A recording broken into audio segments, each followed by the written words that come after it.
Homeland Security Subcommittee on Transportation and Maritime Security will come to order. Without objection, the chair may declare the subcommittee in recess at any point. Today's hearing will examine threats to U.S. ports infrastructure, particularly concerning ship-to-shore cranes. Without objection, the gentleman from Texas, Mr. Pfluger, the gentleman from New York, Mr. D'Esposito, the gentleman from Mississippi, Mr. Ezel, and the gentleman from New Jersey, Mr. Menendez, are permitted to sit with the subcommittee and ask questions of the witnesses. I now recognize myself for an opening statement. Today, we're here to discuss a matter of national urgency that strikes at the very heart of our nation's economic vitality and security, the integrity of our maritime infrastructure. This includes port equipment, such as ship-to-shore cranes and other operational technology in widespread use at American ports, and it's manufactured or installed in the People's Republic of China. The proliferation of port equipment and operational technology manufactured or installed by PRC engineers at our nation's ports introduces significant supply chain vulnerabilities into our maritime transportation system. As a country, we must acknowledge and assess these risks, threats, and vulnerabilities, and decide how to effectively respond. When I was mayor of Miami-Dade County, I witnessed firsthand the critical role that ports lay in our local, national, and global economy. Our ports are not just hubs of commerce, they are gateways to the world. However, our ports are increasingly vulnerable given the evolving threat landscape. We must address this issue with the utmost seriousness. Last week, the Biden administration signed an executive order providing the U.S. Coast Guard with new authorities to respond to potential malicious actors targeting our maritime sector, and particularly those from the PRC. I commend the administration in this initial action, but I know that more must be done. The ship-to-shore cranes towering over our docks, while instrumental to our port operations, have become a focal point of concern. Most of these cranes are made by CPMC, a PRC state-owned enterprise under the direct control of the CCP. I have witnessed firsthand the destructive power of communist regimes and have no interest in allowing the CCP to conduct industrial and economic espionage in our ports through their cranes. Last March, Chairman Gallagher of the Select Committee on the CCP and I visited Port Miami to speak directly with port operators and to highlight the legislative efforts we are undertaking to safeguard our ports. This Congress, I introduced the Port Crane Security and Inspection Act. This piece of legislation is a testament to our commitment to ensuring that the backbone of our maritime infrastructure is not compromised. In addition, I have led an ongoing joint investigation with the Select Committee on the CCP to deepen our understanding of the risks at hand. We have learned that these ship-to-shore cranes, which are essential to our maritime operations, could potentially be used as conduits for espionage or as a CCP Trojan horse that threaten to undermine our national security. Findings are clear. Nearly 80%, and I'll repeat that, nearly 80% of the ship-to-shore cranes in our ports in the United States come from CPMC. And this near monopoly not only presents cybersecurity threats, but also supply chain vulnerabilities that could be exploited by those who wish to inflict damage to our nation. Monopoly allows for CPMC to compromise U.S.-bound cranes that would cause malfunction or facilitate cyber espionage. Fortunately, Communist China's influence in the supply chain extends beyond the state-owned enterprises like CPMC. Third-party companies often create the internal operational components for these ship-to-shore cranes.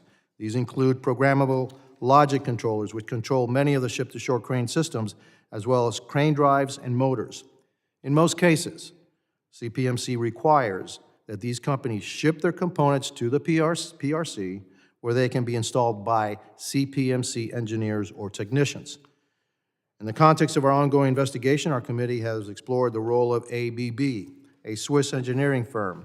ABB provides its components directly to CPMC engineers to install on cranes in Communist China.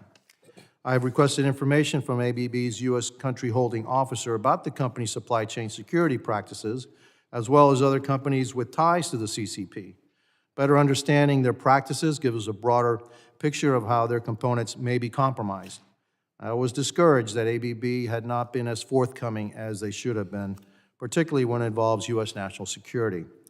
Resolving these concerns is crucial for ensuring the security and integrity of the United States maritime infrastructure and protecting against the risks associated with foreign influence and control over critical supply chains.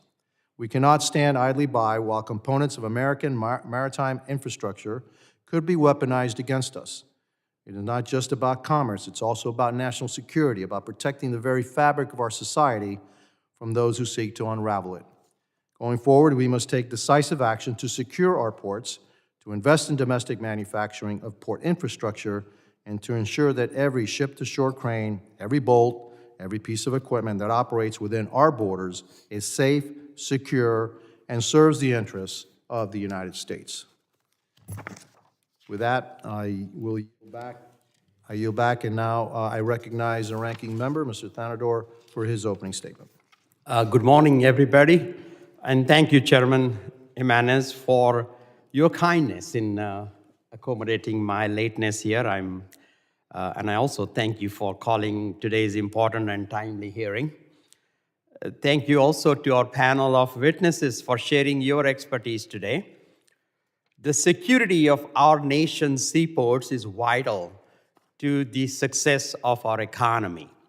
Seaports move more than 99% of the cargo coming to the U.S. from overseas.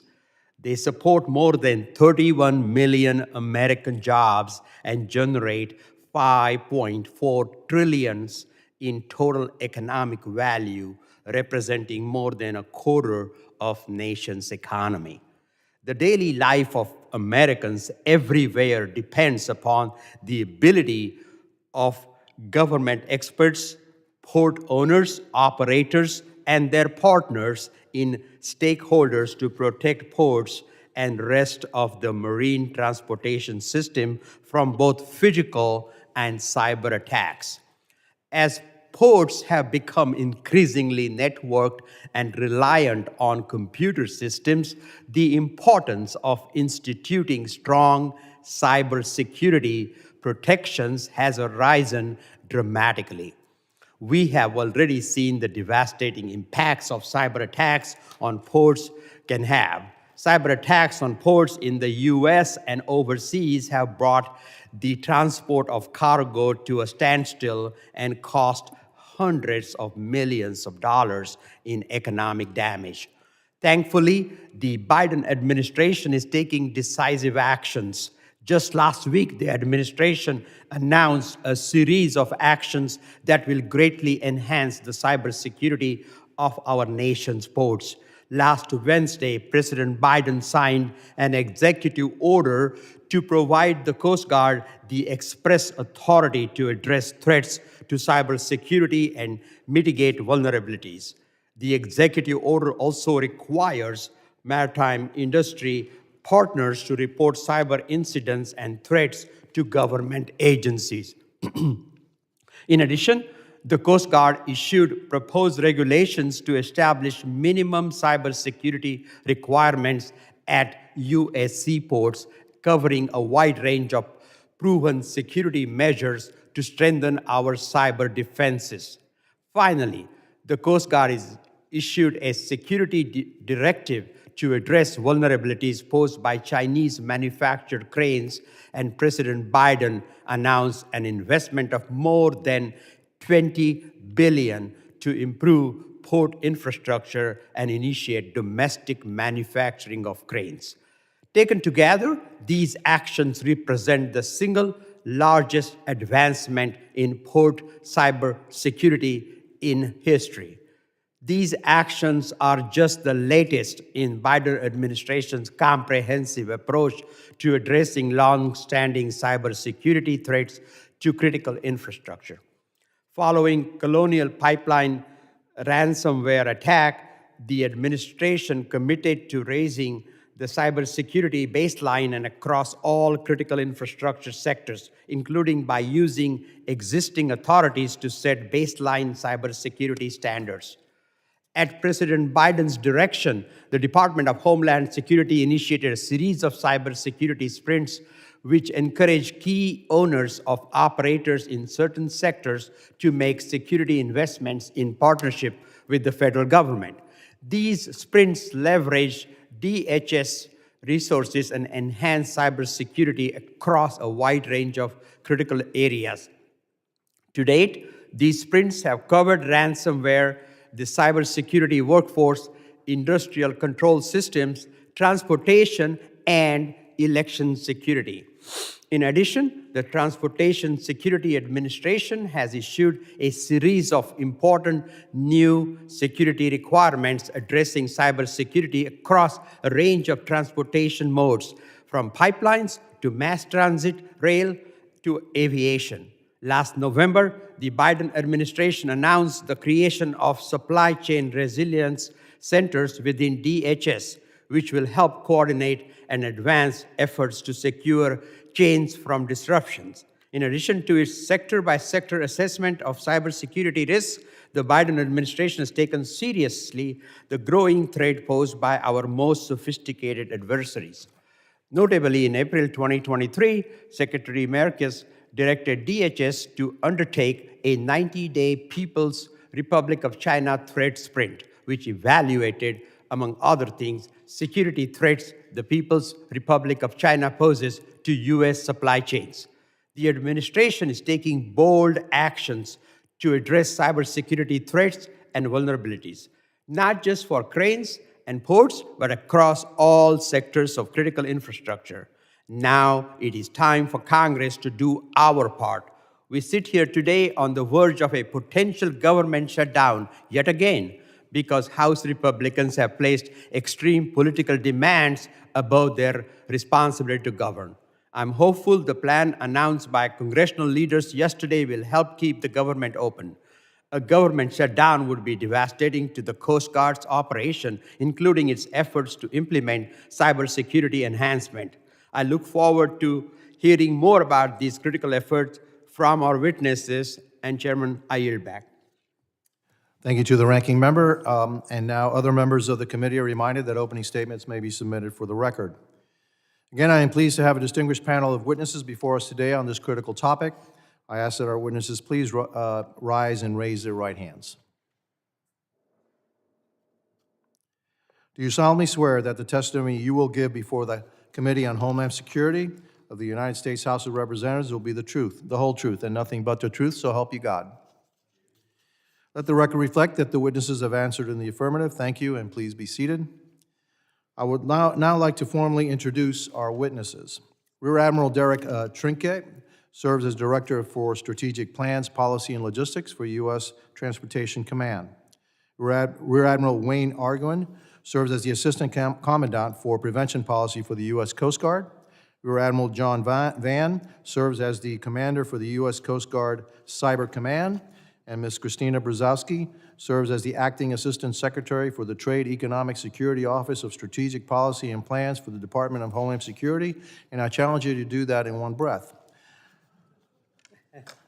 I thank each of our distinguished witnesses for being here today, and I recognize Rear Admiral Trinket for 5 minutes to summarize his opening statements. Thank you, sir. Chairman Jimenez, Ranking Member Tanadar, and distinguished members of the committee, I'm honored to be here with my colleagues from the United States Coast Guard and Department of Homeland Security to discuss U.S. Transportation Command's key role with strategic seaports. U.S. Transcom is a functional warfighting combatant command, including 3 component commands: the Air Force's Air Mobility Command, the Navy's Military Sealift Command, and the Army's Surface Deployment and Distribution Command. Together, we provide support to the 10 other U.S. combatant commands, the military services, defense agencies, and other government organizations. We are an agile and resilient logistics enterprise which conducts globally integrated mobility operations, leads the broader joint deployment and distribution enterprise, and provides enabling capabilities to project and sustain the joint force in support of national objectives. With the changing strategic and operational landscape, our logistics and mobility enterprise will play an increasingly critical role in achieving our national defense objectives. On any given day, U.S. Transcom is conducting more than 400 airlift missions, more than 40 air refueling missions, and transporting 10 patients through air evacuation. We have an aircraft taking off and landing every 2 to 3 minutes, over 200 rail cars en route, 30 ships underway, 1,500 freight shipments en route, 20 defense couriers en route, and 1,200 personal vehicle and property shipments en route. To remain successful, U.S. Transcom must be ready to project power today and tomorrow, and we will only achieve this through our partnerships with commercial industry. Our competitors watch our every move and quickly digest lessons to improve their ability to disrupt, degrade, or deny our capabilities. We synchronize our operations, activities, and investments to balance the enterprise's attention on today's requirements while preparing to meet those of tomorrow. To maximize our role across the spectrum of competition and conflict, we align our campaigning objectives across the primary elements of our warfighting strategy. Strategic seaports are vital nodes in the nation's transportation network and play a critical role in the Department of Defense's ability to deploy forces and equipment worldwide. Only 18 of all U.S. commercial seaports are officially designated DoD strategic seaports. These strategic seaports are particularly critical to U.S. Transcom's ability to project military power. U.S. Transcom oversees and directs strategic transportation operations executed by Military Sea Lift Command and Military Surface Deployment and Distribution Command. In this role and under DoD guidance, U.S. Transcom, in coordination with port security stakeholders, will conduct, arrange, and/or augment other agencies' port assessment activities to identify and remediate vulnerabilities to infrastructure critical to strategic deployment and sustainment missions. In direct coordination with applicable U.S. Coast Guard captains of the port, the results of these assessments are shared with appropriate port security stakeholders while protecting controlled, unclassified information. The Ports for National Defense program provides the engineering and analytic foundation for the DoD Strategic Seaport Program.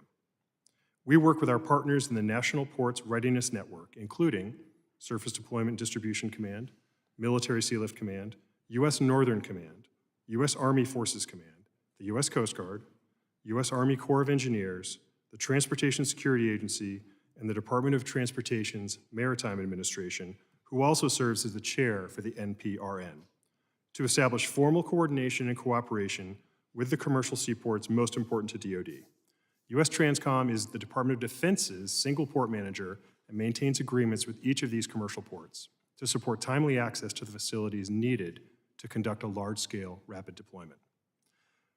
Each port, alongside the Maritime Administration, generates and maintains a port readiness plan. This plan identifies the specific port facilities that would be made available to DoD at time of need. Strategic seaports voluntarily participate in the program. We're grateful for seaport participation as a vital aspect of U.S. Transcom's ability to project power in support of our nation. Again, I thank you for the invitation to be a witness at this hearing, and I look forward to answering your questions. Thank you, Rear Admiral Trinca, and I recognize Rear Admiral Arguin for 5 minutes to summarize his opening statement. Good morning, Chairman Jimenez, Ranking Member Tanadar, and distinguished members of the subcommittee. I'm honored to be here today to discuss the United States Coast Guard's efforts to protect the marine transportation system. I ask that my written testimony be entered into the record. Without objection. Our national security and economic prosperity are inextricably linked to a safe and efficient marine transportation system, or MTS.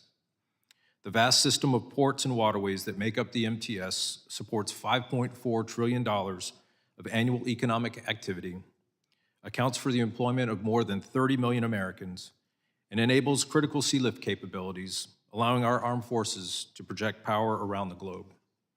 The connectedness and increasing complexity of the MTS brings new vulnerabilities and threats, including the cyber domain. In response to dynamic threats, the United States Coast Guard has taken decisive action in our maritime critical infrastructure to harden and build resilience against cyber attacks. Just last week, the President signed an executive order which further enables our port security efforts by explicitly addressing cyber threats. It empowers the Coast Guard to prescribe conditions and restrictions for the safety of waterfront facilities and vessels in port, and includes reporting requirements for actual and threatened cyber incidents.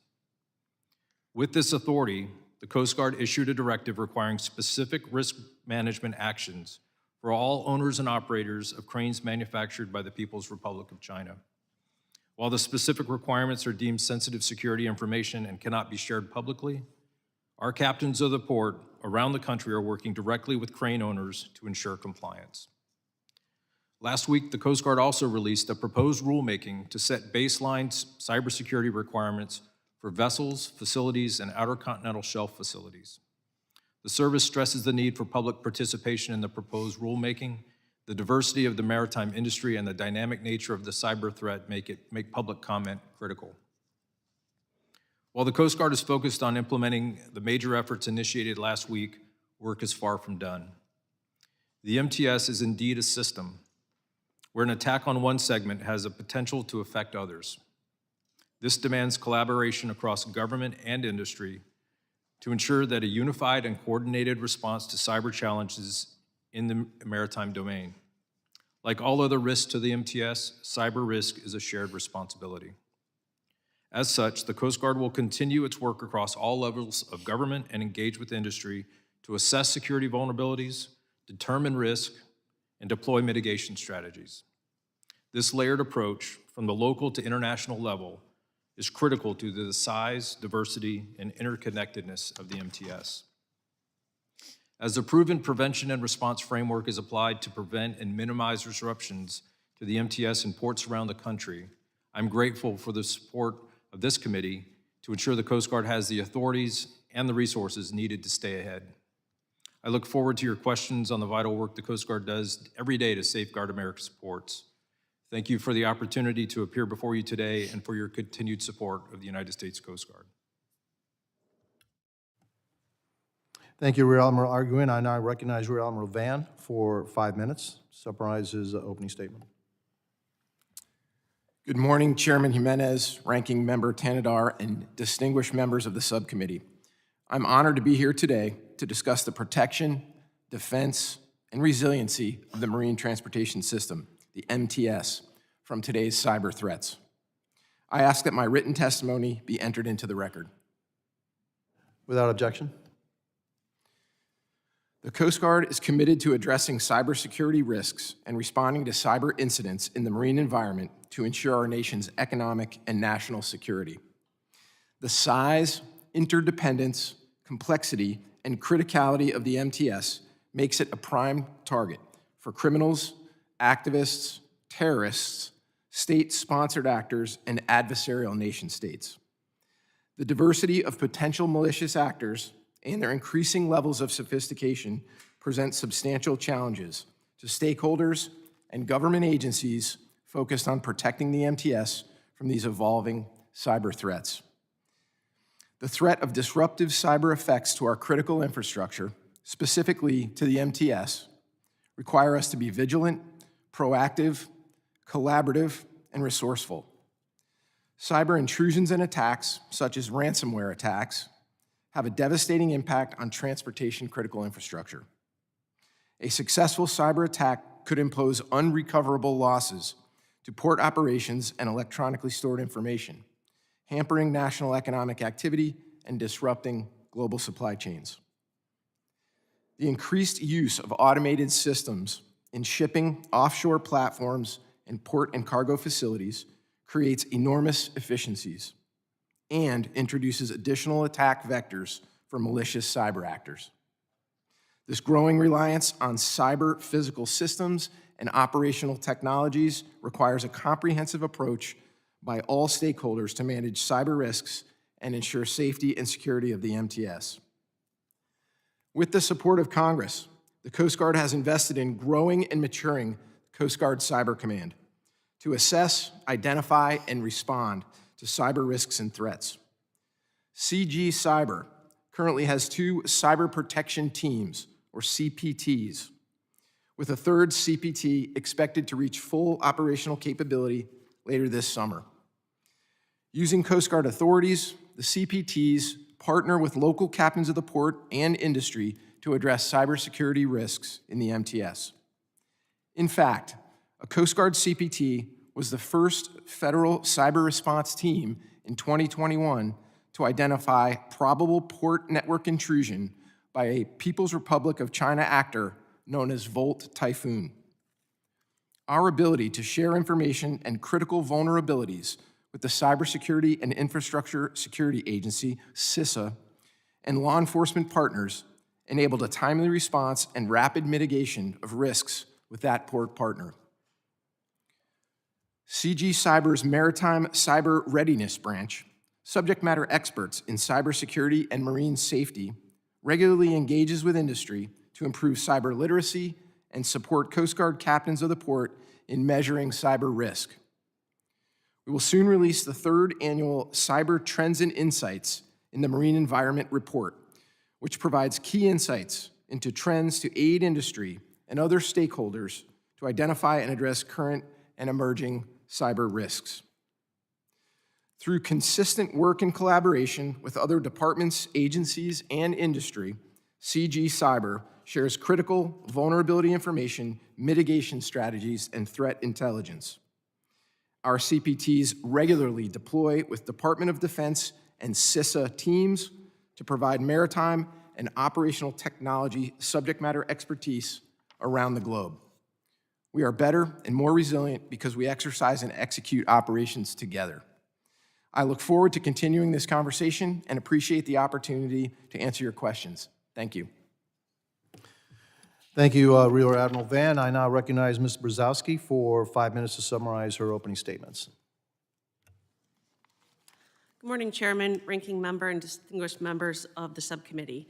Thank you for the opportunity to discuss the Department of Homeland Security's role in securing maritime infrastructure and bolstering supply chain resilience. The department is deeply committed to preventing and countering all threats to our national and economic security, including cyber attacks and other disruptions that could impact the efficient movement of goods through our nation's seaports. To advance this mission, DHS has a wide range of expertise and authorities, including protecting cyberspaces, securing critical infrastructure, facilitating lawful trade and travel, and preparing for and responding to disasters. Alongside the U.S. Coast Guard, DHS employees from the U.S. Customs and Border Protection, the Cybersecurity and Infrastructure Security Agency, the Federal Emergency Management Agency, the Transportation Security Administration, and others work diligently to protect our seaports. They also work to protect the broader maritime transportation system and other critical infrastructures and address and mitigate against all hazards threatening our security.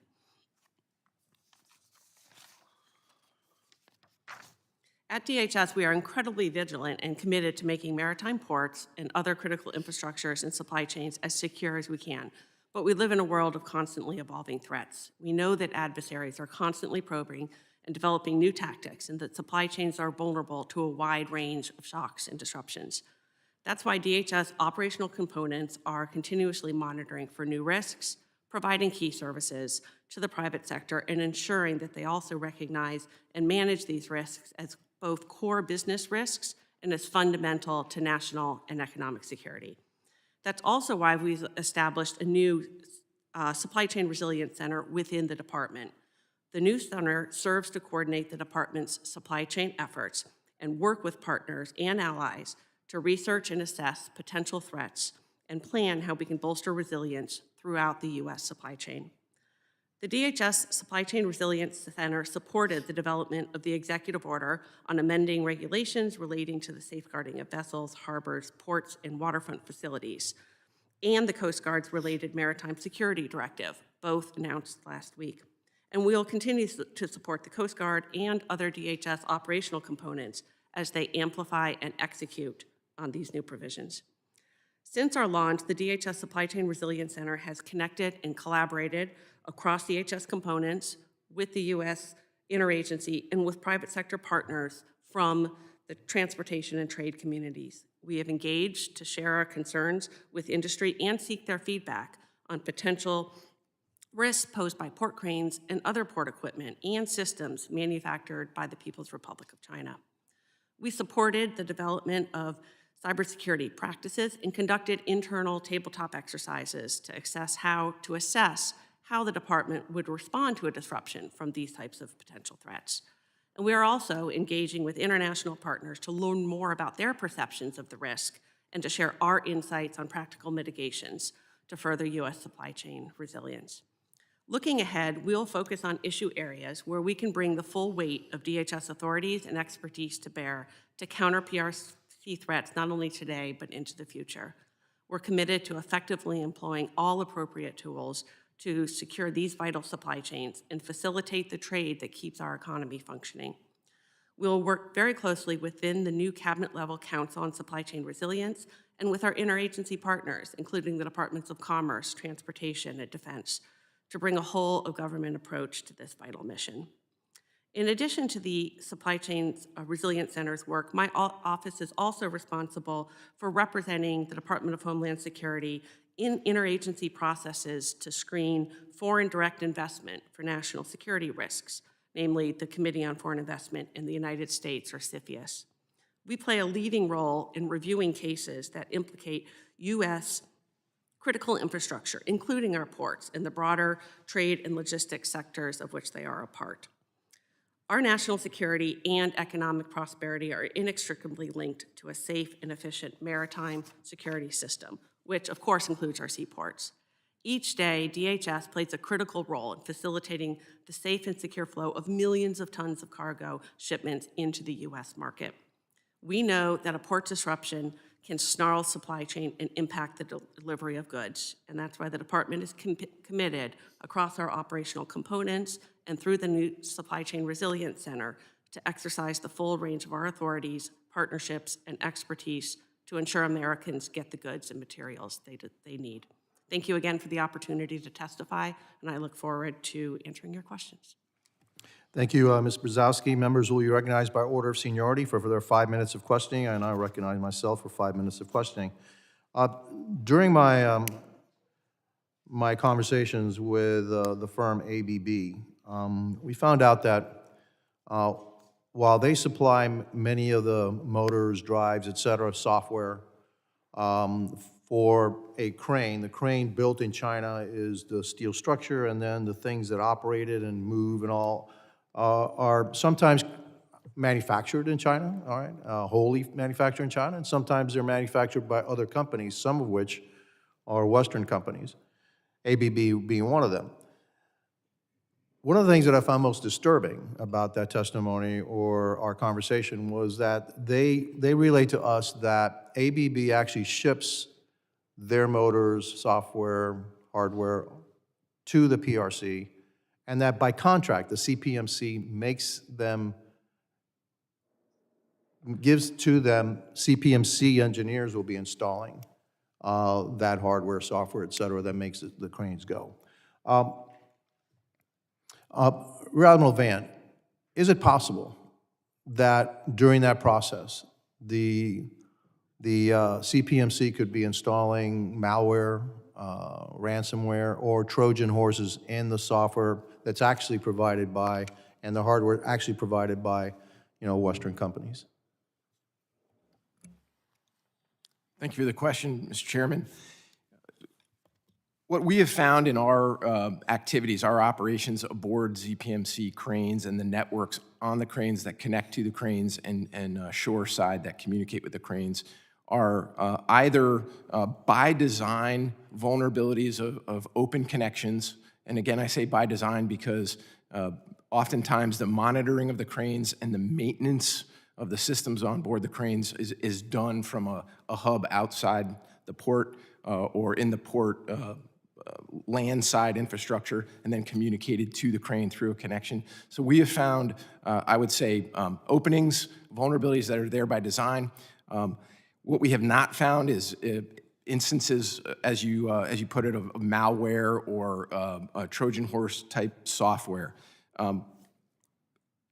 Our concern is with the vulnerabilities and the operators that operate these cranes being aware that those vulnerabilities exist, and then considering the reporting that we've heard about PRC attempting to get onto critical infrastructure. These are obviously important nodes in our marine transportation system, sir. So haven't found that yet, but those vulnerabilities exist to be able to access what's on the crane. That's interesting because the ABB folks told me that the crane system is actually like a closed system. It doesn't communicate with the outside world. I found that a little bit strange. Now you're telling me that no, it does communicate. It has to communicate with the outside world, A, because I would figure there'd be software updates, right? And then also the crane itself communicating somewhere and saying, hey, this is bad over here, you have to replace it. So are these cranes fully enclosed and protected from the outside world, or do they actually communicate with the outside world? Sir, what we have found is the cranes are designed to be able to communicate with the outside world. They can be operated disconnected from the outside world, but as you mentioned, sir, oftentimes for maintenance reasons or monitoring, some of our operators will make a connection just for that activity. Others will leave the crane disconnected and have a technician come on site to access that data, and others will operate with the crane connected all of the time. Very good. We also found that there were some modems installed in some cranes. And we were advised to know that it's still a closed system, but then why would you need a modem if it's a closed system? And it came with modems. So that I'll leave that, for another day. We can discuss that another day. Another concern that I have is in the United States, 80% of the cranes that we operate in our port system are built by Communist China. If the Communist Chinese decide to embargo spare parts, what would happen to our port infrastructure? What would happen to our trade if in fact that happened? And how long will it take for, if there is an effect, for that to take hold? Mr. Chairman, you're referring to spare parts for the cranes in this? Yeah. So maybe Ruramo Trinca, you can answer that question, or somebody else who may this is not just about cybersecurity. This is actual spare parts for the cranes. Mr. Chairman, I'm sorry, I would have to defer to someone else on how long it would take to get replacements for those cranes. Yeah, I'm happy to jump in. I don't think I have a specific time frame for that particular component, but I think the larger issue here that we absolutely agree with is that we do see an over-reliance on these PRC manufactured cranes. This is not an anomaly. We see this as a concerted effort where the PRC has proven and stated its intent to be the leading manufacturer in not only cranes like this, but other types of maritime equipment. And that does introduce vulnerabilities like you're talking about, not only the cyber, but the ability to have access to the materials that are going to be necessary to maintain the smooth functioning of those that equipment in our ports. Thank you. My time is up. Now, I now yield to the ranking member from Michigan, Mr. Thanadar. Thank you, Chairman Jimenez. Madam Assistant Secretary, thank you for your testimony. I appreciate the concerns that have been raised about foreign-made cranes. However, U.S. critical infrastructure and supply chains face a wide range of threats beyond cranes. How does DHS identify vulnerabilities to critical infrastructure and supply chains, and how does DHS take action based on relative risks?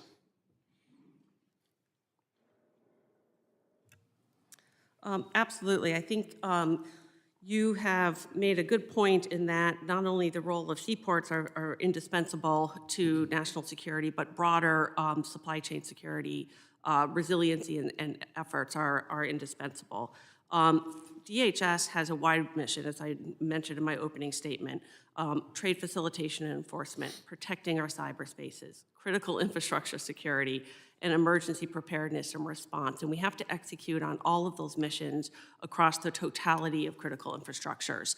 So not only seaports, transportation systems, but all the 16 sectors of critical infrastructure nodes. Thank you. And Madam Assistant Secretary, I represent the city of Detroit. The Port of Detroit is not among the largest U.S. ports and does not have any container cranes. But it is still vital to the local economy and must be protected against cyber attacks. However, small and medium-sized ports do not always have the same resources available to large ports as they seek to invest in cybersecurity measures. What is DHS doing to ensure small and medium-sized ports are not left behind as we look to enhance cybersecurity? Thank you so much for the question. As we had said in our earlier statements as well, national security is very much inextricably linked to the smooth functioning of ports. And that means not only the large ports, but many of the smaller ones that constitute our maritime transportation system. On a typical day, we see CBP processing, as I said, that billions of tons of goods, millions of tons of goods, and processing up to $9.2 billion of imported products. So the value as well as the volume is quite significant. From a DHS perspective, we're committed to, across all sizes of businesses and critical infrastructure organizations, providing a whole host of cost-free services that enable those organizations to take cyber hygiene training, guidance, other types of services. We also are leveraging hundreds of advisors and subject matter experts drawn from all sectors and all types of businesses to make sure that they're at the table and helping inform and develop those guidelines. And then finally, DHS also provides funds to state and local and private sector, not only in the maritime critical infrastructure sectors, but across those sectors to aid in cyber preparedness, but also in prevention and testing and exercise against the whole range of hazards. Thank you so much, Rowan. I'm glad to see the administration taking bold action to enhance port cybersecurity. However, some of these actions will take quite a while to show results, such as domestic manufacturing of cranes and the publication and implementation of regulations. What is the Coast Guard doing to address cybersecurity threats in the near term? Ranking Member, you're correct. The notice of paroles rulemaking that is out there, we're going to get a lot of feedback on that so that we get that right as we move forward, which will raise the bar across the entirety of the MTS. I would say that there are existing requirements to do vulnerability assessments across the MTS and assess those threats and hazards, working across the interagency to ensure that when those vulnerabilities are identified, we reach back into the facility security officers to ensure that those vulnerabilities can be closed. And I think it's important to note that the executive order that was issued explicitly gives us the authority to control access, vessel movements, access to facilities when an identified vulnerability exists. So I think we can take immediate action today, but I think raising the bar across the board for the rulemaking process will get a more level playing field across the MTS. Thank you. Chairman, my time is up. I yield back. Thank you to the ranking member. And the chair now recognizes the gentleman from Louisiana, Mr. Higgins. Thank you, Mr. Chairman. Mr. Chairman, Congress has a responsibility to observe carefully and evaluate the actions of our executive branch and to condemn executive actions that we believe weaken national security or injure our country. We have an equal responsibility to observe and carefully evaluate the actions of our executive branch and to commend the actions of our White House and our executive authorities when we believe they've done something right that's in support of national security and furthers the best interests of our nations. There's a rare moment when I'm going to commend the Biden administration. On February 21st this year, President Biden issued an executive order to bolster the security of our nation's ports, alongside a series of additional actions that will strengthen maritime security, fortify our supply chains, and strengthen the United States industrial base. The executive order, the authority to respond to malicious cyber activity in the nation's maritime transportation systems, and will require the Coast Guard to report cyber threats and incidents involving a vessel, port, or waterfront facility. Further, the executive order invests $20 billion into port infrastructure over the next 5 years to bring manufacturing capacity back to the United States, with an emphasis on safe and secure cranes operating at port facilities.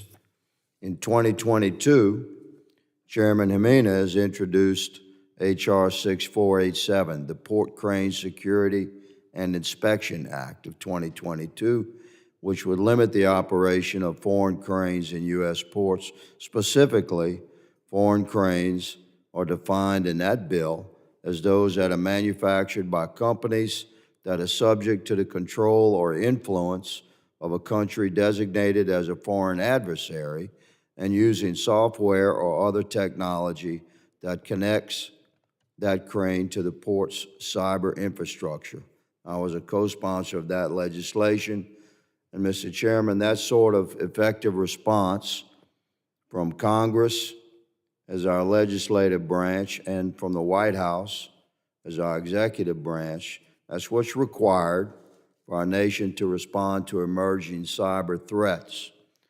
So I will stand unwaveringly in the corner of the Coast Guard as it relates to your ongoing and historically quite effective actions to protect American commerce and our maritime activities and our maritime ports. The air and the sea and the land that's patrolled by our Coast Guard is under increasing threat, and therefore the focus that Congress provides to the needs of the Coast Guard has evolved and are enhanced. Admiral Arguin and Admiral Vaughn, let me just thank you for the work the Coast Guard does. As you know, Louisiana's 3rd District, my district, produce around 60% of all the LNG exports shipped across the world.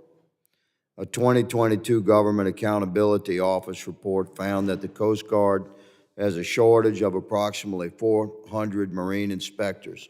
This impacts the ability to properly and effectively inspect gas-carrying vessels.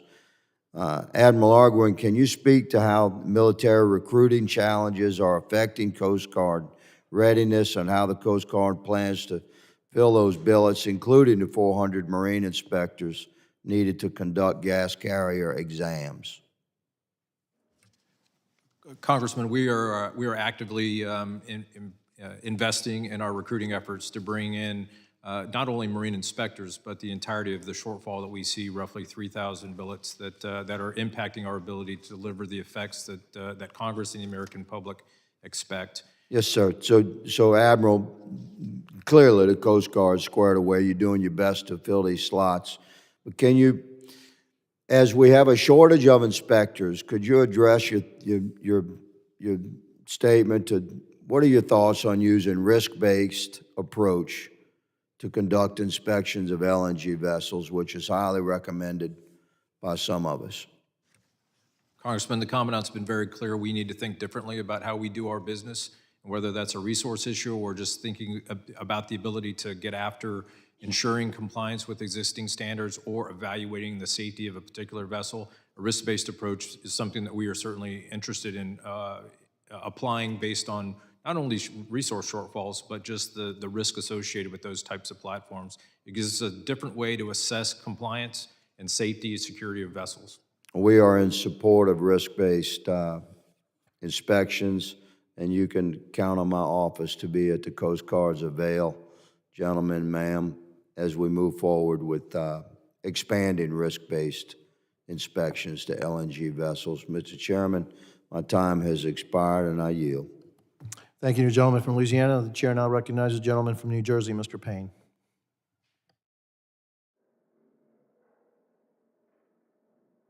Chairman, ranking member, and I want to thank the witnesses for joining us today. Full disclosure, as a young man, teenager, I had a great deal of reverence, still do, but at one time I wanted to be in the Coast Guard, and I guess I wasn't able to cut the mustard, so I didn't make it. But I've always had an affinity for the Coast Guard, as to the other branches of the service. But so Port Newark, located in my district, is known as the birthplace of containerization. For years, goods were located bundle by bundle onto pallets, surrounded by netting, then lifted by crane out of the ships and onto the dock, and then loaded onto trucks and trains. My father, along with several other friends and family, worked at Port Newark in their younger years. In 1956, the SS Ideal X became the world's first container ship carrying 58 rectangular containers from Port Newark to Houston. In 1962, the world's first container terminal opened at the Port of Newark. These achievements revolutionized global maritime commerce and trade. Times have changed and drastically at ports across the U.S. With automation and new technology, our ports are shipping and receiving more goods than ever. It is critical for us to create new guidelines to fortify our ports and maritime security framework and enhance our overall resilience in the face of evolving threats. Secretary Brzezowski, according to DHS, one of the functions of the newly created Supply Chain Resilience Center is to evaluate the risks to ports posed by adversarial nations, states, over reliance on untrustworthy equipment, data extraction, and unvetted access. Port Newark uses some ship-to-shore cranes manufactured by ZPMC that may potentially pose cyber threats.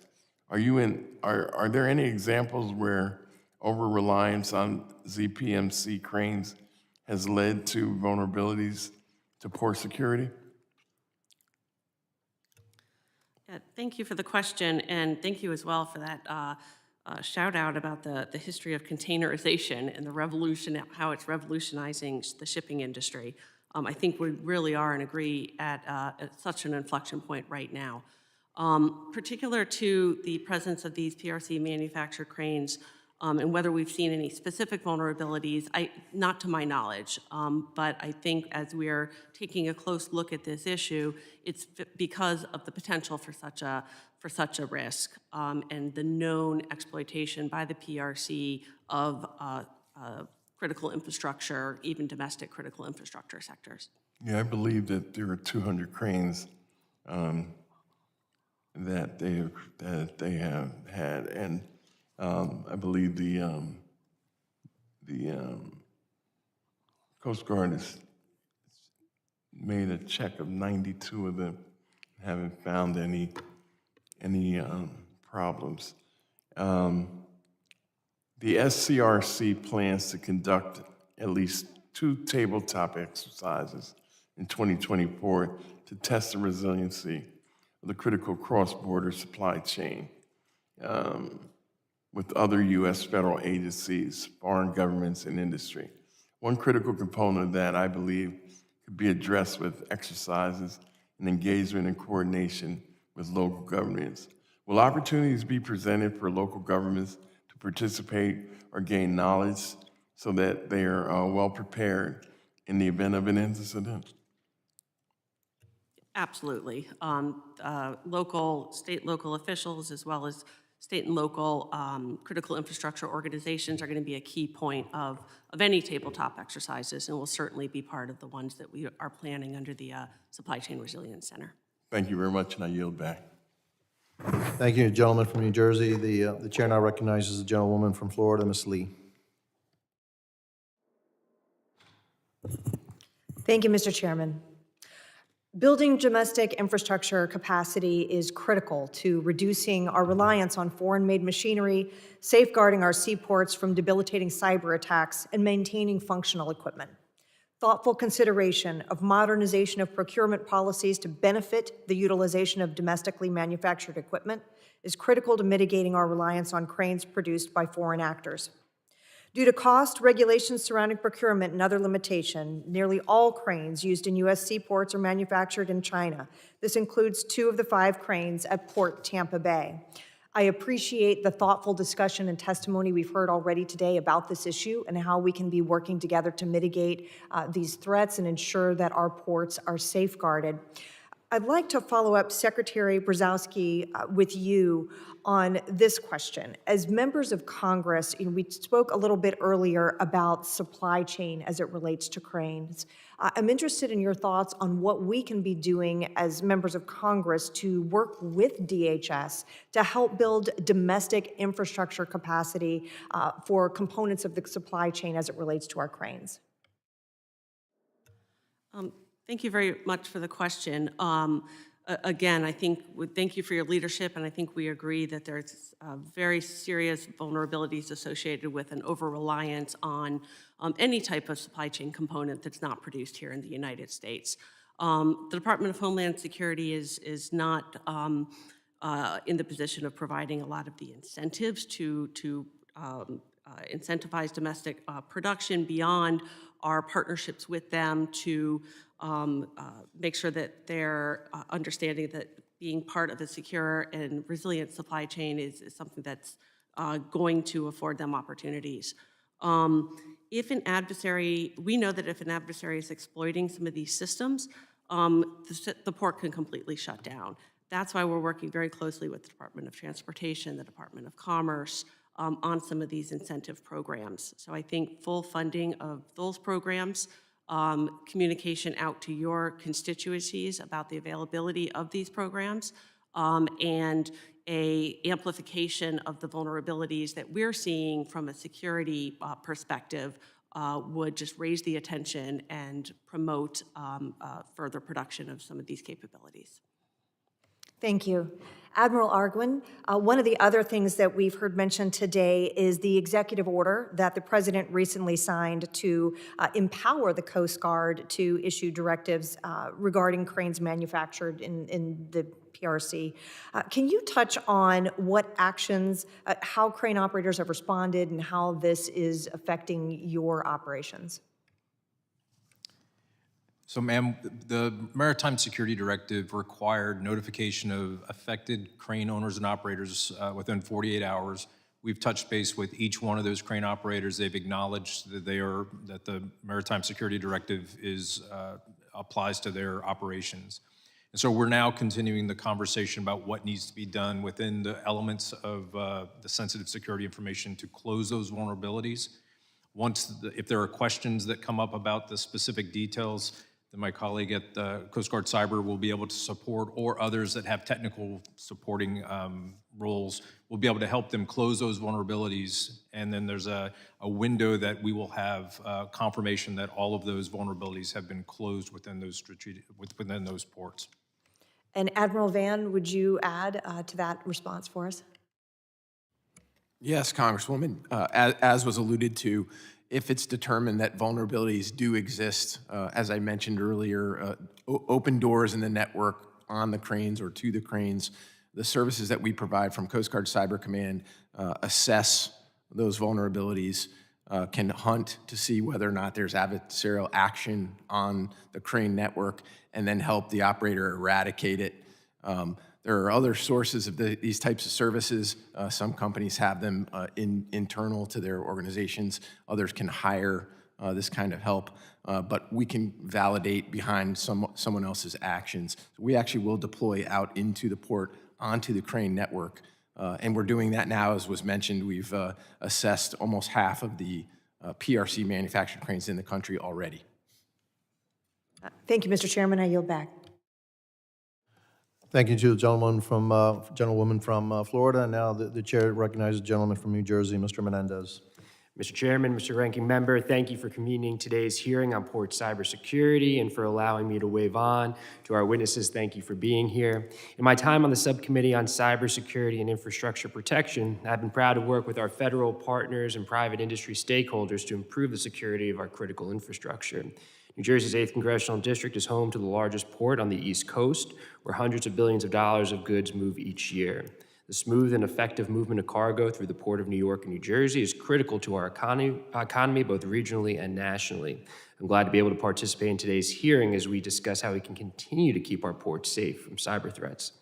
Secretary Brzezowski, in your testimony, you mentioned that the Supply Chain Resilience Center within DHS has begun building partnerships with foreign governments. Our international partners are going to be facing many of the same vulnerabilities as our own ports. including those related to ZPMZ, built cranes, and the full range of cyber threats. How is DHS working with our international partners on cyber threat information sharing related to our ports and their ports? Maybe I'll provide a broad overview, but then would defer to my Coast Guard colleagues on the actual cyber-specific information sharing. Through the Supply Chain Resilience Center, we're working with a variety of foreign nations on looking at this particular threat, comparing notes and seeing what their perspective is, and also discussing particular mitigations. We're also working to identify other countries that have models of Supply Chain Resilience Center that could afford a good template for not only what the Department of Homeland Security is doing, but how we're working with our interagency partners in transportation, commerce, and the Department of Defense. Having the center be able to work with our interagency colleagues and with the private sector is very important, but also having our center be able to connect with similar centers internationally and develop early warning systems and share information about not just cyber threats, but the movement of goods, shipping trends, logistics information, and be able to not only predict and mitigate, but also practice for and exercise our capabilities in terms of enhancing the resilience against any type of threat. Have you identified any models or any of our international partners who are sort of perhaps ahead of where we are on identifying and addressing these challenges?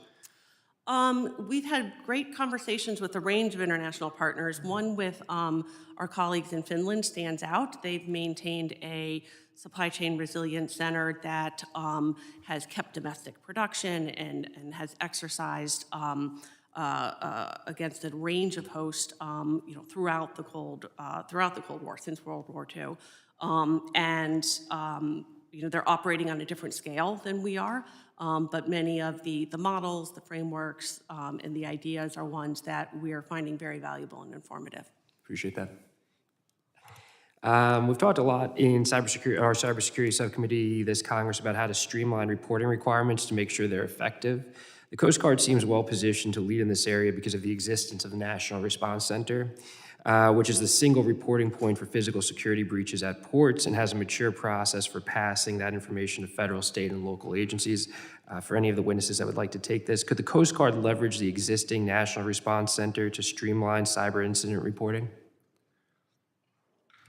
Congressman, we currently use our National Response Center as the single point for reporting information related to maritime cyber incidents. There is an ongoing effort by CISA to try and harmonize that across the interagency, and we're participating in that to ensure that there's a seamless connection to federal entities that need to know about incident reporting or incidents that have happened within other segments. Appreciate it. And sort of just to follow up on that, I want to make sure that we're preparing for that information sharing to go both ways so that our ports have access to timely, actionable intelligence about cyber threats. How does the Coast Guard share reported threat information with industry participants? And how does the Coast Guard work with partners like CISA or the MTS, ISAC to ensure effective information sharing? Congressman, I'll take a stab at that one. Thank you. So we absolutely do provide from Coast Guard Cyber Command resources to include current information on threats that's available to operators in ports. Additionally, working across the interagency with CISA and others, we will produce maritime cyber alerts as timely as possible, so those are kind of as needed as threats emerge. And then we are a member of the intelligence community, so we are working with other agencies and DoD across Intel, and we have had examples of declassifying higher classification information and then making that available to port operators. And finally, you mentioned the ISAC. We absolutely cooperate, share information. They do a good job of pushing it out across all operators in the system. Appreciate that. I yield back. Thank you, gentleman from New Jersey. The chair now recognizes the gentleman from New York, Mr. D'Esposito. Thank you, Mr. Chairman, Mr. Ranking Member. Thank you for allowing me to wave on this morning.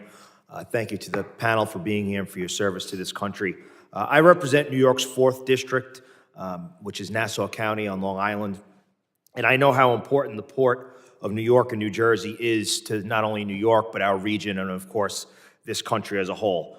According to a report by the Port Authority of New York and New Jersey, this port is the largest container port on the East Coast, moving hundreds of billions in goods each year. This is really an open question to any of you. In 2022, China was by far the #1 country of origin for goods coming into this port. Can anyone speak roughly to the size of the physical Chinese presence at both the Port of New York and New Jersey and specifically other ports on the East Coast?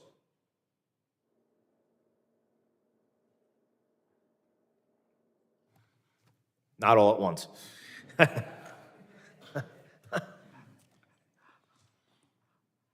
Not specifically, no. I mean, this is very much the issue that under the new Supply Chain Security Resilience Center we are taking a close look at to get understanding of not only the dominance in port cranes, but looking across other types of port equipments and then looking across broader infrastructures.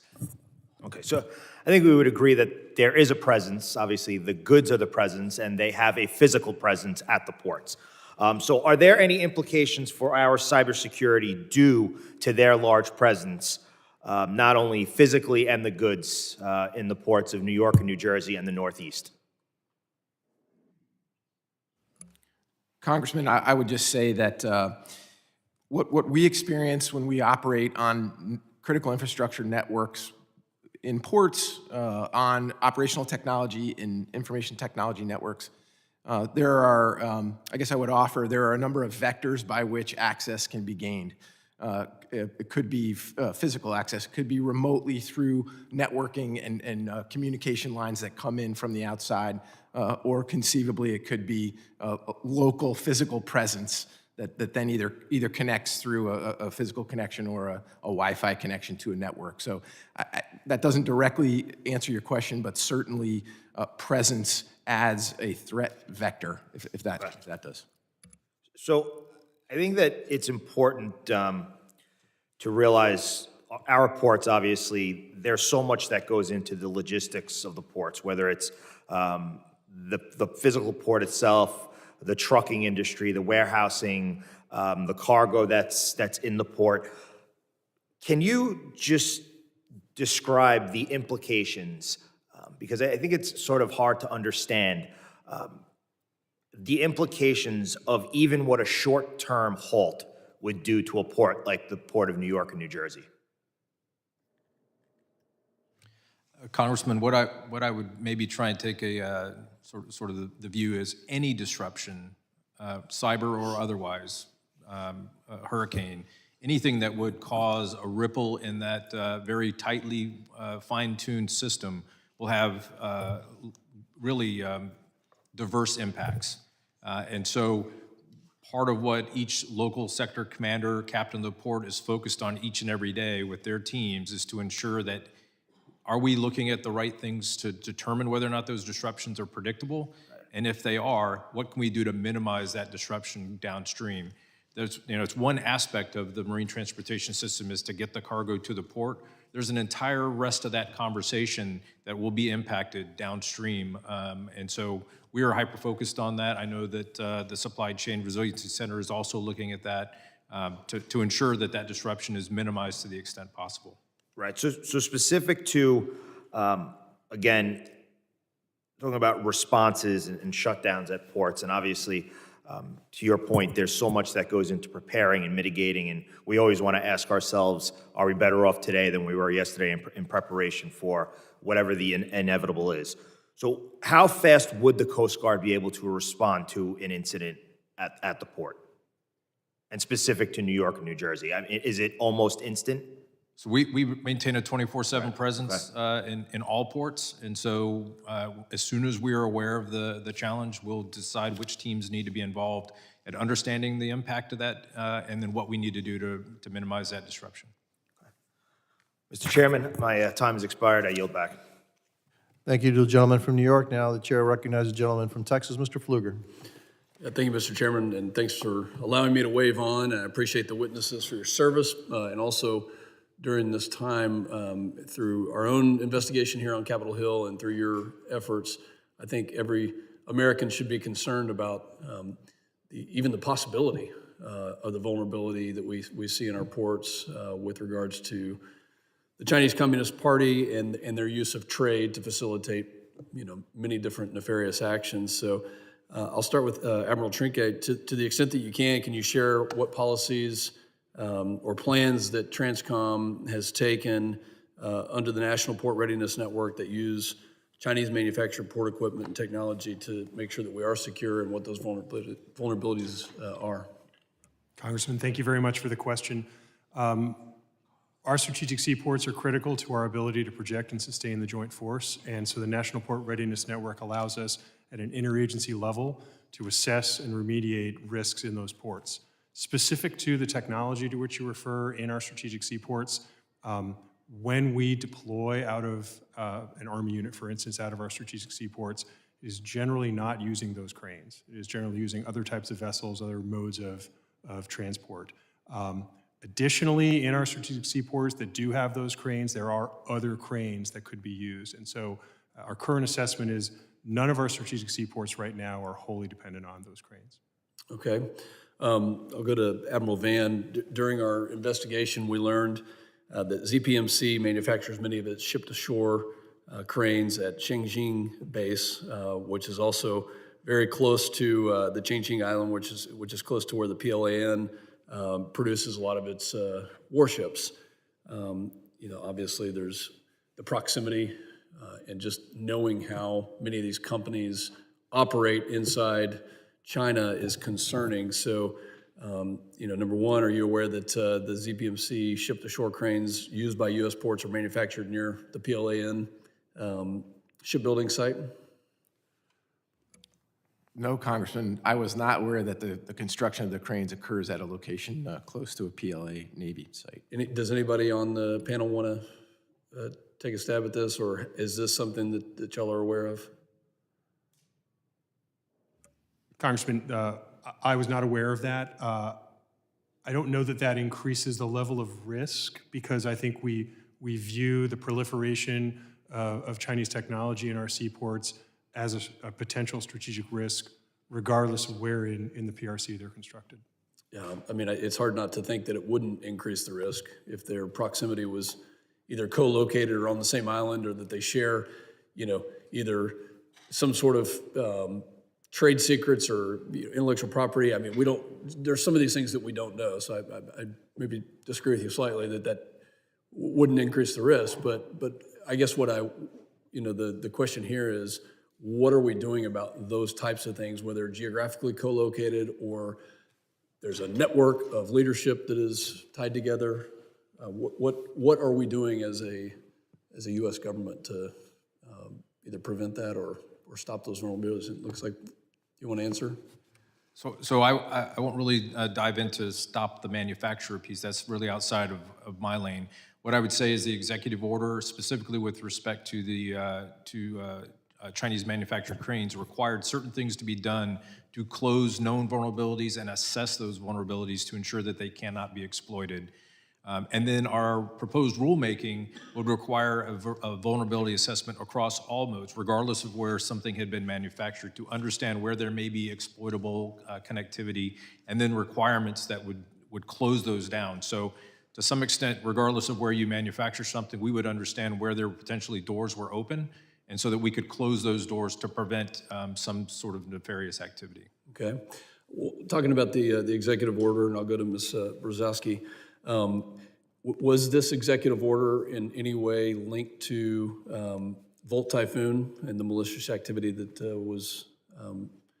that Microsoft, I guess, first allegedly reported on? I actually defer to my Coast Guard colleagues on that, who are aware of all the details. Congressman, I'm just happy to talk a little bit about that particular threat. That actor is a threat that uses a technique called living off the land. These are activities on a network that are not easily recognizable, because they get on a network and then use standard activities that occur in network traffic all of the time. And so what it requires us to do as we look for adversaries is to look for behavioral patterns. So a significant amount of analysis after we look at a network. Back to the question of the EO, what the EO really does, again, is allow a captain of the port, if it's determined that there is a threat or there's been some disruption because of a cyber intrusion, to take action to maybe, in this case, in your example, to secure a crane or secure a terminal until such time that the operator, maybe with our assistance, at least with our validation, takes action to secure that particular node of the system. Thank you. And Mr. Chairman, my time has expired, but I commend you for this hearing, and obviously 5 minutes is not enough to dig into all the issues, but thank you for allowing me to wave on.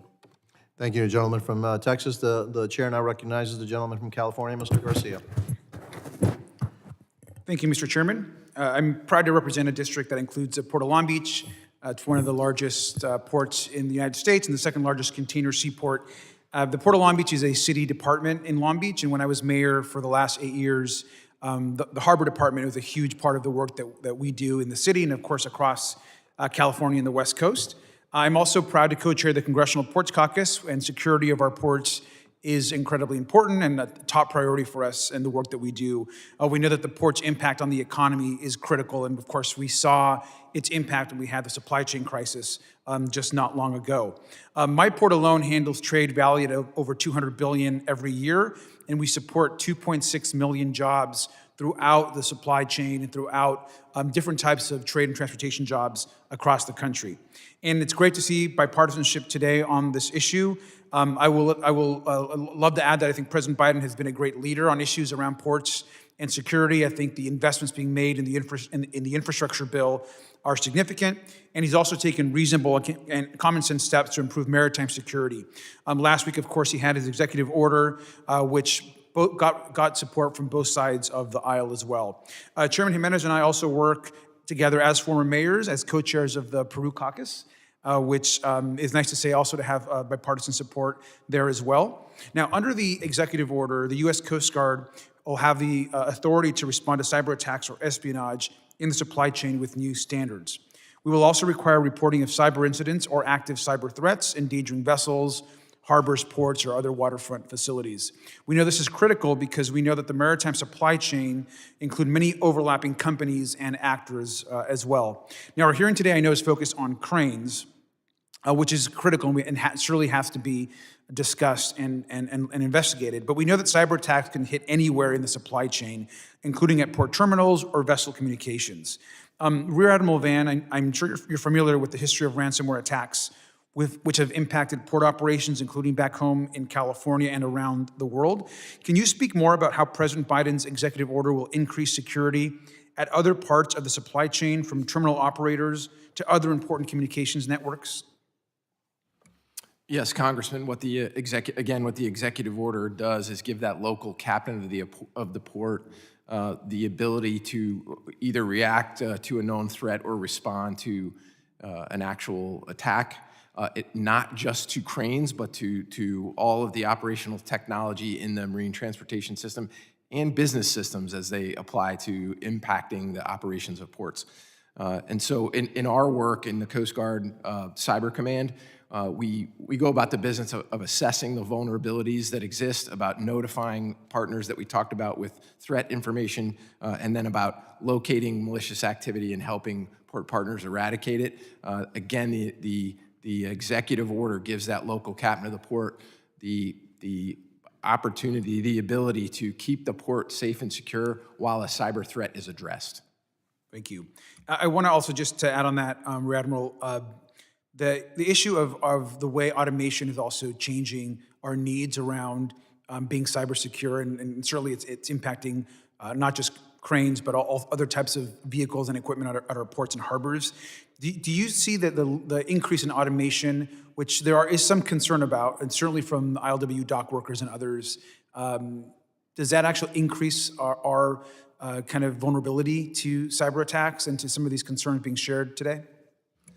Thank you, Congressman. I've kind of been waiting for this question.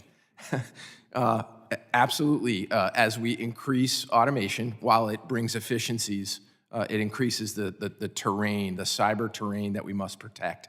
And the point I really want to make here is that all of us, whether it's government, private companies that are operating in the ports, all need to take the vulnerabilities that are created by this increased surface, this threat surface that's now there with increased automation, need to take that very seriously, make it part of their calculus in securing the system. I think that's absolutely right, and that's one of the concerns that I share also with kind of automation that's not really gone through a real process with the workers in the community and cyber experts and what we're seeing. Just lastly, just more of a comment than anything else. So I've been to China a few times as mayor of Long Beach and met with port operators and companies there. It's important to remember that China is absolutely a competitor of the United States. They are, in it to beat us in every single way, and we want to make sure that we're always ahead.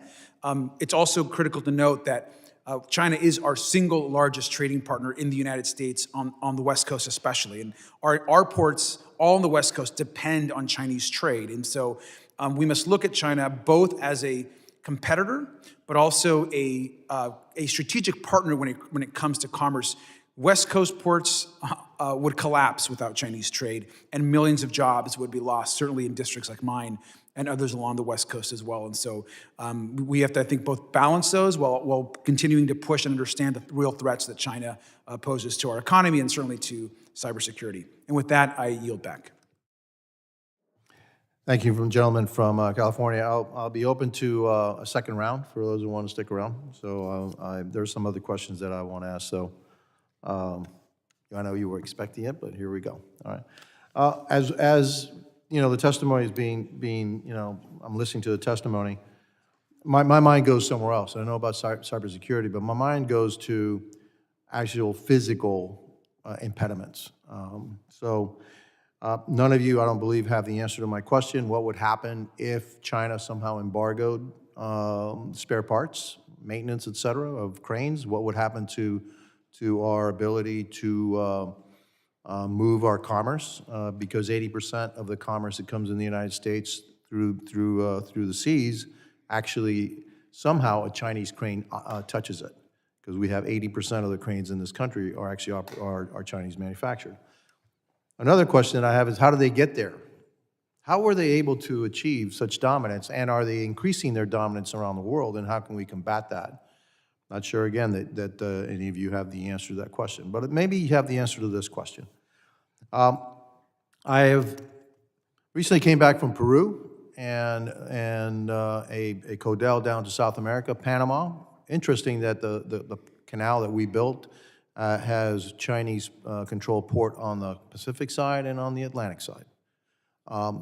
They're building a new port down in Peru for the Peruvians. The Peruvians are going to ask for another port down in South Peru, and hopefully we can bid on it. But something tells me somehow that the Chinese, the CCP, are going to underbid the United States. Is it possible? As a possibility. And they're also building airports and seaports around the world.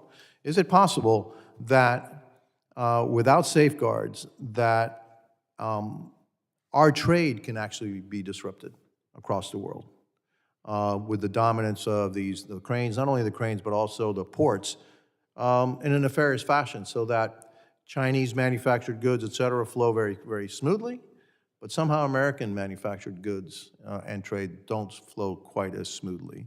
Is that a possibility? I'll take that and say yes. I think it's not only a possibility, but something that we're seeing play out around the world. It's no secret that China has both the capability and the intent to challenge the rules-based trade system, and they're leveraging all instruments of their national power to do so. They're looking to gain access not only to technology and data, and in particular the vulnerabilities that we're talking about around the cranes today, but engaging in a number of other practices to undercut American workers and businesses. I mean, we're seeing an influx of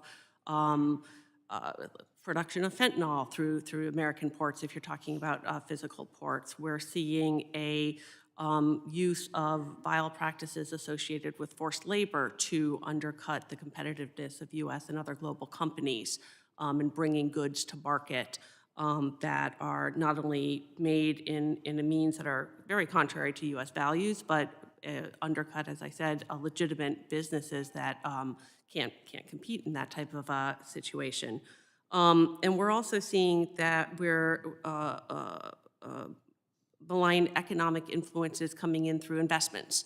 I spoke that DHS is part of the CFIUS Committee, the Committee on Foreign Investment in the United States, and we're taking a very, very close look at investments, particularly in our critical infrastructure sectors. Yeah, I take concern with their zeal in creating and investing and actually manufacturing, creating the infrastructure that they need in order to create ports, airports, et cetera, that will dominate trade around the globe. And they do this. It's really not a great value for those countries. It's a cheap price, but not a great value. And I'll explain why. They will give a cheaper price, but then they'll bring the labor from China to do the work, which in essence means that that country's capital is actually leaving, going to China, versus what we do. Usually we bring our expertise, but the actual workforce for that infrastructure is actually from the country, which means more of that money is actually invested in the country. So this Belt and Roads Initiative causes me great concern. It's not just about the cranes. It's about the entire, and they do it in a very holistic fashion, and they're very committed to that. So, you know, I share great concerns about that. And so I'll yield now to the ranking member from Michigan, Mr. Thanadar. Thank you, Mr. Chairman. Yesterday, congressional leaders announced a plan to address government funding for the remainder of the fiscal year. I'm hopeful that we can avoid a costly and unnecessary government shutdown. But given how elusive a funding agreement has been, I'm not making any assumptions until a bill is passed and signed by the President. The last government shutdown in 2019 had a dramatic and lasting impact on the Coast Guard, among other agencies, and a shutdown now would have a similar effect. I want to ask each one of you, any one of you, how would a government shutdown affect your agency's workforce and mission in general, and port security in particular? Ranking Member, the uncertainty associated with a government shutdown or continuing resolutions certainly has an impact on our ability to continue to purchase and bring to bear new technologies that are going to be important in protecting the nation's ports. It also has a negative impact on our ability to recruit and retain. We talked earlier about the challenges that we're currently having to bring in new talent, the talent that's necessary to deliver on the services that you and the American public expect. You mentioned 2019, 35-day shutdown where the Coast Guard was not getting paid. That is still having reverberating effects on our existing workforce, on our ability to retain individuals. And so that will not help us bring in that talent that we need. Thank you. Anybody else? Yes, thank you for the question. I'll say without equivocation that any lapse in federal funding disrupts the vital work of the department and will leave Americans less safe as a result. 3 out of 4 DHS employees would be required to work without pay should there be a shutdown. This includes enforcement officers at the borders, analysts, investigators, and of course the men and women of the U.S. Coast Guard. Thank you, Madam Secretary. And Admiral Ergwin, last week the Coast Guard issued a notice of proposed rulemaking to enhance cybersecurity by requiring port owners and operators to implement a wide range of measures. This proposal builds upon a series of security directives TSA has issued for various modes of transportation over the past few years, and it represents a change from the voluntary approach the Coast Guard has previously taken in issuing cybersecurity guidelines. Why did the Coast Guard decide to initiate the rule-making process rather than continuing to rely on voluntary standards?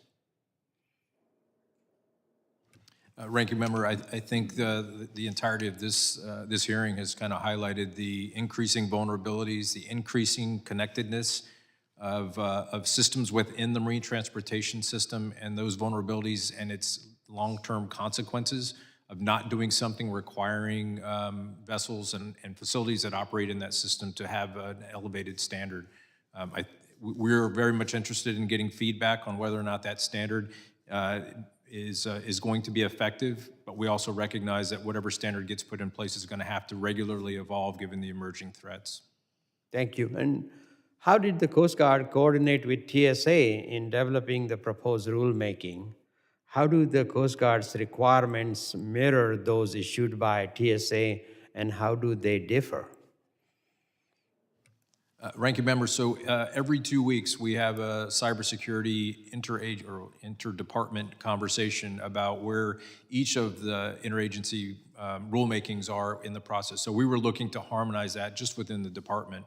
And then we also participate with CISA's Cyber Incident Reporting Council to ensure that we have got harmonization within the department. But there have been regular conversations about where certain things are required. I mean, in fairness, cybersecurity is not inherently special to the maritime. Those same systems and vulnerabilities exist across all modes, all sectors. And so we want to make sure that those same vulnerabilities are being closed across each of those sectors, and so that work will continue. Thank you. And Chair, I yield back. Thank you to the ranking member. Mr. Payne, you're recognized. Thank you, Mr. Chairman, ranking member. Last week, the Biden administration announced billions in funding to support domestic crane manufacturing to strengthen our critical infrastructure resilience at ports across the country. And I am very happy to see the president's effort in bringing a lot of this manufacturing back home. We passed the CHIPS Act to make sure that we have the chips that we need and don't have to rely on foreign adversaries. And also it's good to see that they're bringing back the crane composition. We need to manufacture here at home. And the Biden administration has taken many steps in order to secure the equipment that we need at home and not rely on foreign actors.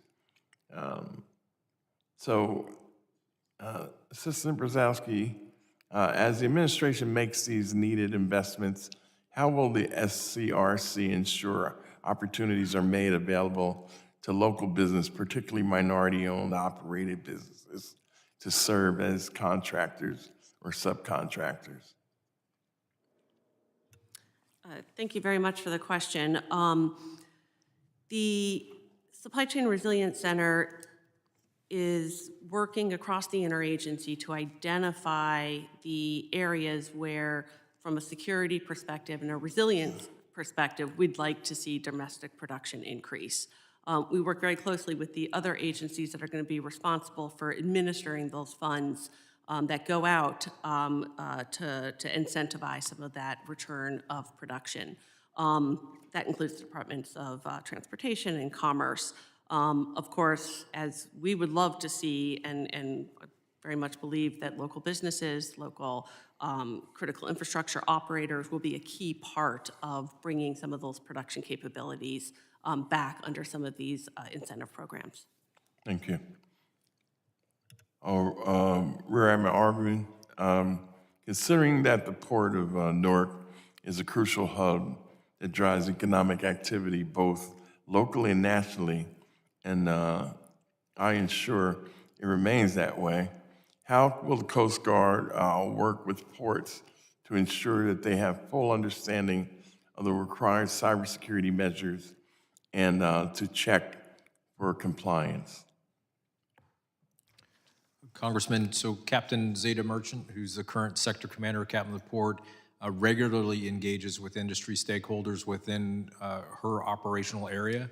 and her staffs have been engaging with not only the facilities that have cranes that could be considered underneath this executive order, but across the board, any system, or any one of those facilities that has a potential vulnerability that could disrupt the flow of commerce within the Port of New York, New Jersey, she is hyper-focused on. Excellent. Are there grant funding that's available for ports as they work to enhance cybersecurity? Yes, sir. Each year, FEMA puts on port security grant programs.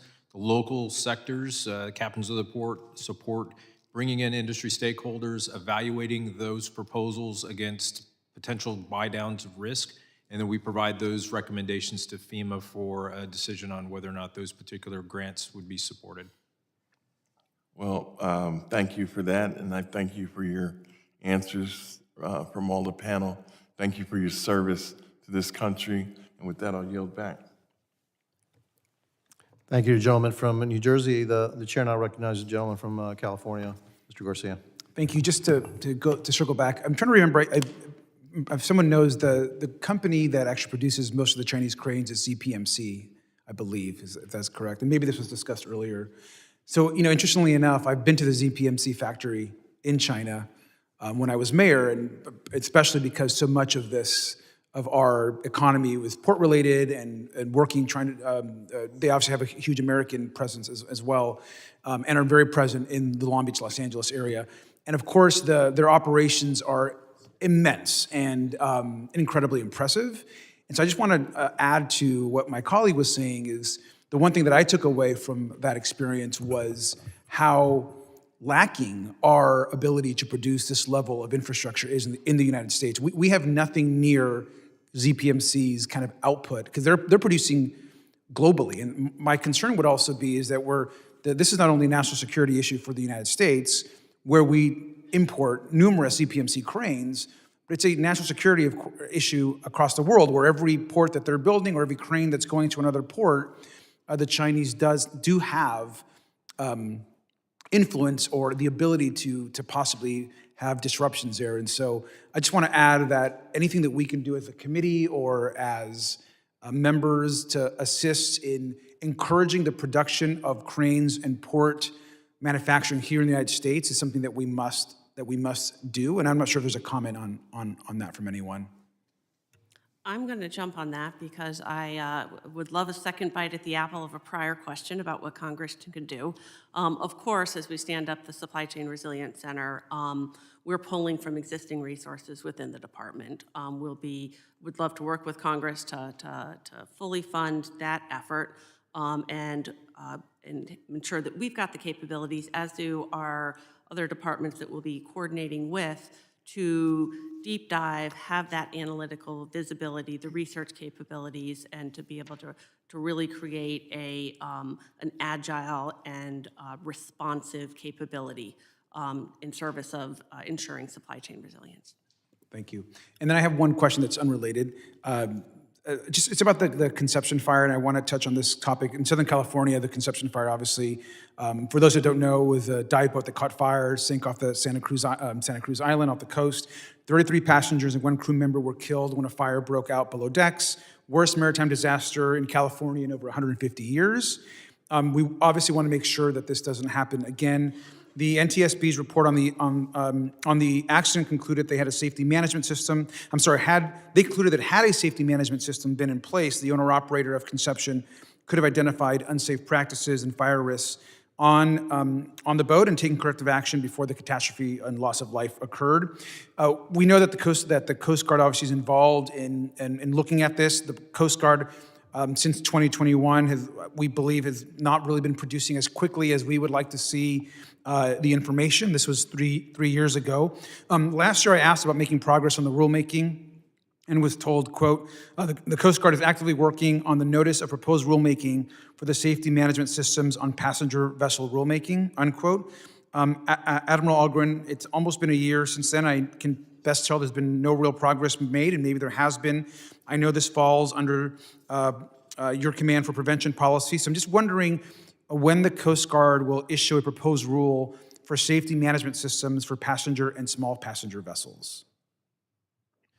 Congressman, so the process to evaluate comments and to generate a rule is complex and can take a while, especially when you get a number of comments that you need to adjudicate. We're continuing to work through those. But I would say that, that we have implemented a number of other measures since the conception fire that have reduced risk for those particular types of platforms. And so we are actively working to get that safety management system rulemaking finalized. And but I think writ large across the board, the small passenger fleet is a safer fleet today. I know that we hear, I mean, the conception families, of course, there's just a lot of hurt and interest in getting that resolved. The NPRM says possibly later this year we'll get some type of report or additional implementation. Do you think that date is going to stick, Admiral? Sir, I'm not a betting man. I would say that the challenges of getting a rulemaking are not something that we're slowed down by, but we're continuing to press forward to try and get a rulemaking on the street as soon as possible. Thank you very much, sir. Appreciate that. Thank you, gentlemen from California. Mr. Garcia, let me say that the importance to restore heavy manufacturing back to the United States, that's critical to our national security, is something that both sides fully are in agreement with. We don't agree on too many things, but on that we do. And so, again, I want to thank the witnesses for their valuable testimony and the members for their questions. The members of the subcommittee may have some additional questions for the witnesses, and we would ask the witnesses to respond to these in writing. Pursuant to Committee Rule 7D, the hearing record will be held open for 10 days. Without objection, this subcommittee stands adjourned.